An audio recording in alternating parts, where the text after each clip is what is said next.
as the voters and citizens of this country say, look, politicians, lying is to the American people is not presidential. I would agree with that. If somebody said that they thought that lying to the American people is not presidential, I would agree with that. But evidently, it's not just the kind of lies you tell, but how you tell them. Oh, but he told them so well, Rod. I mean, him and Joe Biden. Biden looks at you directly in the eye, smiles, and then still lies. I've on a side note, I've explained why I really don't like Joe Biden as a politician or as a person. And for those of you who don't know, let me put Joe Biden into perspective for you. Yes, you have people that can look you in the eye and lie. There are devious people like that. Obama's one of them. Look you in the eye and lie to you. But Obama doesn't care if you believe it or not. Because he just expects that whatever he says goes. Whether it be the lie or the truth, he doesn't care. Obama just expects that whatever he says is, period. He doesn't care if you believe it, not believe it. He just expects you to accept it. Biden, on the other hand, Biden is one of those rare individuals. He will look you dead in the eye. He will smile at you and lie his ass off. Now, some people say, well, there are quite a few people who can do that. But here's the difference with Biden. Biden knows that he's lying to you. And anybody who's lying knows that they're lying to you. So Biden's no different. He knows he's lying to you. The difference is Biden also knows that you know he's lying. But he still expects you to believe him because he's looking you in the eye and smiling at you. And it's coming from him. That is the ultimate in evil.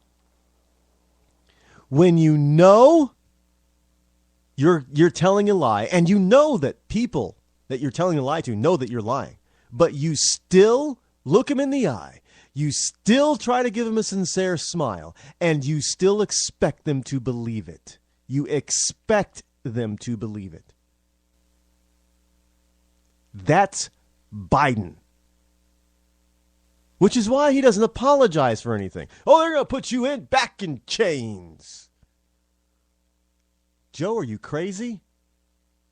No, he expects you to believe it. Even though he knows it's crazy and he knows that you know it's crazy, he expects you to believe it, which is why he doesn't apologize. He doesn't say, I kind of misspoke, or I used the wrong words, or I should have said it this way. I'm sorry if I offended anybody. No, he doesn't say, I'm sorry if I offended any of my friends, because he doesn't have any friends, obviously. He says, no, I meant it. I meant every word I said. Really, Joe? The middle class has been buried the last 4 years. But it's not Obama's fault, is what he's saying. So it's the Republicans' fault who want to give tax cuts to the rich and raise taxes on the middle class, which is definitely not Romney's plan. And how he can do that when the middle class has been buried the past 4 years because of these awful Republicans is why he's not changing his tune. Because he knows it's Obama's policies, but yet he expects you to believe his lie. Plain and simple, he expects you to believe his lie. That is why I don't like Biden on a personal basis as a human being. Now, I know you got some people out there, talking about how Romney doesn't respect Obama. Let me tell you something. I don't believe those two men actually like each other on a personal level. And I don't believe either one of them respects each other. I think Romney respects the office of the presidency, and I believe that Obama, to a certain degree, respects the office of governor. But as far as each of them respecting each other, they don't like each other. I don't believe they like each other personally. So no, they're not going to respect he should respect Obama. Why should he respect Obama? He should respect look, I don't respect Obama. I respect the office of president, but I don't respect him. I think he's a lying, backstabbing, throw mama under the train socialist. I don't respect that. That's who he is.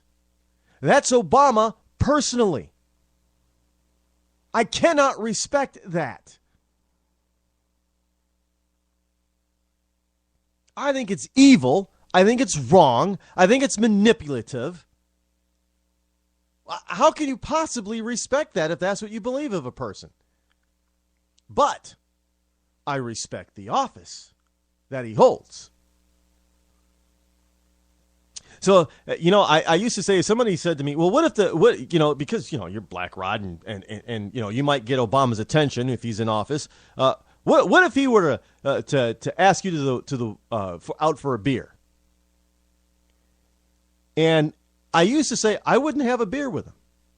But then I had to reevaluate because I respect the office of the presidency. If the president calls you in, no matter who the president is, you go.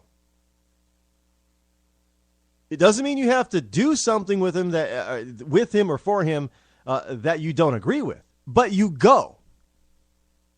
It's respecting the office. So if the president were to call me on the phone and say, Rod, why don't you come down here to D.C.? I'll send my guys for you. Send a plane. Come on the plane. We'll sit around and have a beer. We'll chat. I would go. I would go. But understand this. If he really wanted to chat, I'd let him have it. I'll let him have it.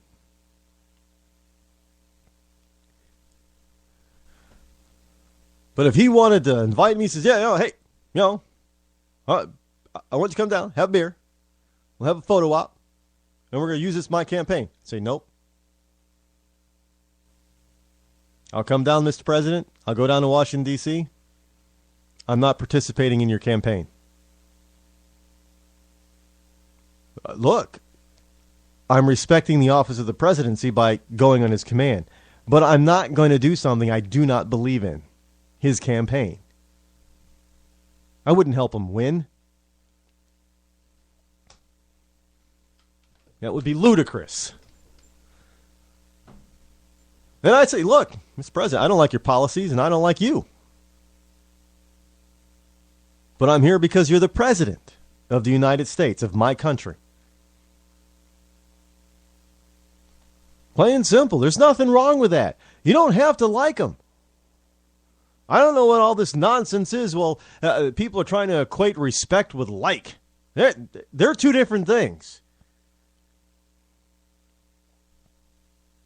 You don't have to like somebody to respect them. And vice versa. Just because you like them doesn't mean you respect them.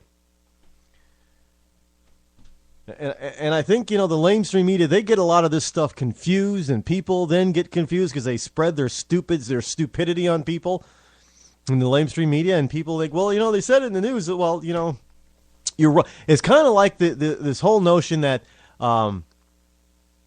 buying your home, your main residence, is an investment,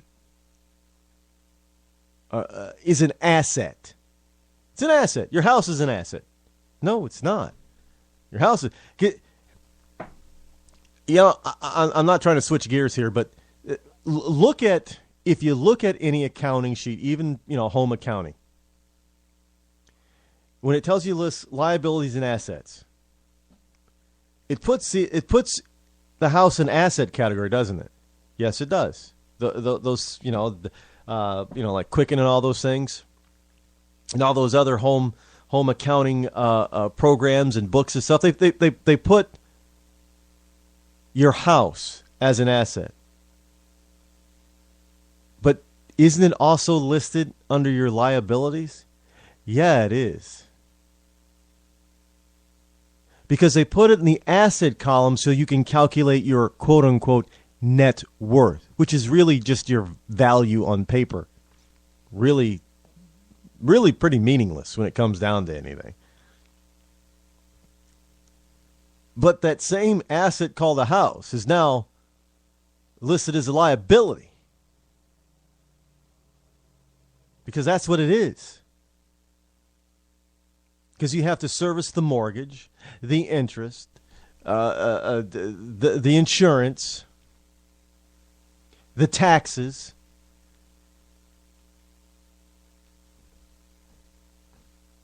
And you have to factor in the repairs and the upkeep. That's not an asset when people look at it, because it's a negative draw on their monthly income. That's why people have to go to work. Look, I got to pay my mortgage. Thought it was an asset. If it was an asset, it'd be paying for itself, at least partially. It's not. It's a 100% liability. Even when you don't have a mortgage, it's still a 100% liability. Well, how is that, Rod? Well, because you still got to pay taxes. You still have to pay property taxes. You still have to pay insurance. If you don't have property insurance, fire insurance, on your home, you're crazy. You still got to have insurance. You still have to maintain it. The daily, weekly, monthly, annual maintenance. You still got to do it. But now, because you don't have the mortgage and interest tacked onto it, you don't have to. Your monthly nut to cover it isn't going to be as big, but you still got to cover it.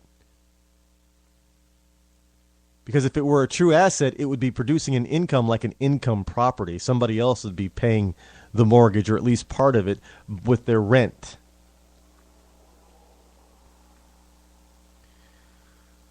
But, they don't. But people do not understand these things simply because they haven't been taught, or they've been taught the wrong thing. And it comes from the lamestream media. It comes from the lamestream media. Because now we're to believe that if you don't like the president, if you don't like Barack Obama, you're disrespecting him. What's that got to do with the office of the president? Doesn't mean you disrespect the office. And yeah, maybe Mitt during the debate did personally disrespect President Obama, as maybe did President Obama personally disrespected Mitt Romney. Big frickin' hairy deal. They don't like each other. Plain and simple. And I think you could see it in their eyes. When they had the close-ups of these two men, when they were talking about certain things and they were looking at the other candidate, you could see they didn't like each other. I mean, the glare in both of them, especially when little Barry got mad and tried to throw a hissy fit. Man, he glared at Romney.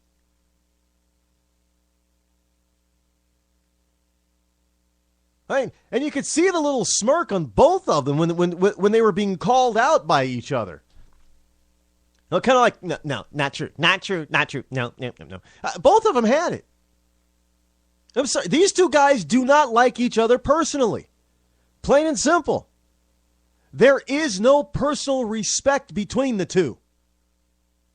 Look at the TV ads. Listen to the radio ads. You call that mutual respect for each other's person? Give me a break. They hate each other.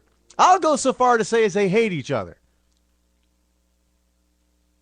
I really think they do. On a personal level, I think Barack Obama hates Mitt Romney.